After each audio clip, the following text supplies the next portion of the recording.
Assalamualaikum warahmatullahi wabarakatuh. Di video kali ini aku akan ngebagiin bocoran soal SKDDIN 2020 untuk yang part kedua. Nah, teman-teman, sebelumnya aku udah bagiin part yang pertama. Silakan teman-teman langsung cek di deskripsi. Aku udah bagiin linknya ya agar teman-teman tidak ketinggalan soal-soal sebelumnya.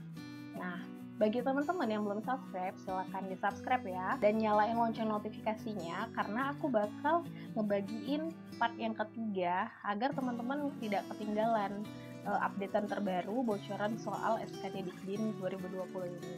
Jika like video ini di hari ini mencapai 100 like, aku bakal langsung posting untuk part yang ketiga. Jadi jangan lupa tekan tombol like ya teman-teman, sambil nonton video ini sambil di like. Oke, langsung aja teman-teman kita lanjut untuk tes wawasan kebangsaan. Yang pertama yang keluar yaitu mengenai dasar dan prinsip negara yang dibentuk oleh BPUPKI. Silakan teman-teman langsung cari apa aja dasar dan prinsipnya. Yang kedua, ketentuan masyarakat yang organis dan tersusun secara integral. Nah, ini berkaitan dengan teori integralisme, teori individualisme, teori gotong royong. Jadi silahkan teman-teman langsung cari dan buat jawabannya tersendiri ya teman-teman untuk beberapa soal-soal yang keluar ini. Oke, yang ketiga, perwakilan pemuda Indonesia yang memiliki gagasan yang disampaikan pada konferensi UNESCO pada tahun 2014 itu judul naskahnya apa dan siapa namanya. Nah, silakan teman-teman cari. Kemudian kalau bisa isi naskahnya dibaca ya teman-teman. Tidak harus dihafal, dibaca. Jadi mana tahu teman-teman dapat isinya gitu. Karena kan ini soal-soal ini random. Yang keempat, nilai religius, nilai moral kemanusiaan, nilai demokrasi, nilai keadilan. Nah, nilai-nilai ini itu apa teman-teman? Jadi nanti soal-soal ini berkaitan dengan ini. Ada baiknya teman-teman mempelajari apa arti dari nilai-nilai ini. Yang kelima yaitu Pancasila sebagai apa negara kita. Oke. Yang keenam, implementasi Pancasila dalam kehidupan sehari-hari. Dari kebanyakan teman-teman kita yang udah ujian, soal ini yang paling banyak muncul ya teman-teman. Jadi aku saranin banget teman-teman silahkan langsung hafal ke 45 butir Pancasila. Jadi aku udah bagiin juga di deskripsi linknya, di video aku sebelumnya udah aku bahas 45 butir pengamalan Pancasila beserta trik teman-teman menghafal ke 45 butir itu. Oke, yang ketujuh, KNIP yang dibentuk pada saat sidang PPKI itu apa?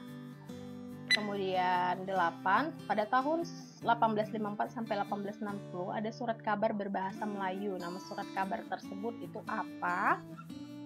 Yang ke-9, untuk pemilihan Mahkamah Agung tahun 2017 sampai 2020 ditentukan pemerintah dengan cara voting. Adapun calon ketua MA akan langsung diangkat menjadi ketua apabila. Yang ke-10, DPR dibentuk pertama kali tanggal berapa? 11, berapa jumlah anggota DPD pertama kali tahun 2004? 12, orang yang mengurus politik luar negeri itu disebut apa? Yang ke-13, ketua atau pimpinan dari konsulat. Yang ke-14, Jenderal Panglima TNI yang pertama sekali di Indonesia adalah. Oke, teman-teman langsung cari siapa nama Jenderal Panglima TNI tersebut.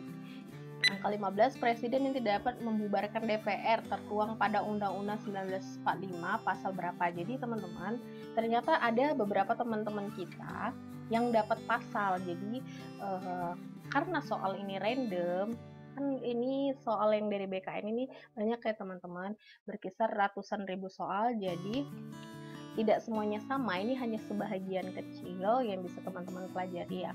Tetapi yang bisa kita tarik kesimpulan bahwa soal-soal ini memiliki bentuk atau pola soal yang sama gitu. Jadi silakan teman-teman pelajari, nggak ada ruginya kok teman-teman. Oke, kita lanjut ke 16. Pancasila mencakup 3 dimensi ini. 3 dimensi di bawah ini kecuali. Nah, teman-teman silakan cari 3 dimensi Pancasila dan pengertiannya itu apa aja. Kemudian yang ke-17, sidang PPKI. Bisa teman-teman pelajari. Pembukaan Undang-Undang Dasar. 19, kebijakan politik dan demokrasi terpimpin itu apa. Oke, kita lanjut ke tes intelijensi umum. Yang pertama keluar itu memilih atau mencari ide pokok atau kalimat inti dari sebuah percakapan atau kalimat cerita. Jadi kayak ada semacam beberapa percakapan. Jadi teman-teman diminta untuk cari kalimat inti atau ide pokoknya. Yang kedua, pemakaian huruf kapital yang tidak tepat. Jadi teman-teman langsung cari bagaimana penggunaan huruf kapital, apa-apa aja ketentuannya. Next, yang ketiga, ringkasan cerita itu menentukan ide pokok, intisari, kalimat utama. Jadi tidak semua ya teman-teman. Teman-teman mungkin dapat ide pokok atau yang lainnya intisari atau kalimat utama. Jadi di antara ini. Yang keempat, kalimat tidak baku. Jadi menentukan mana kata-kata yang tidak tepat di kalimat tersebut.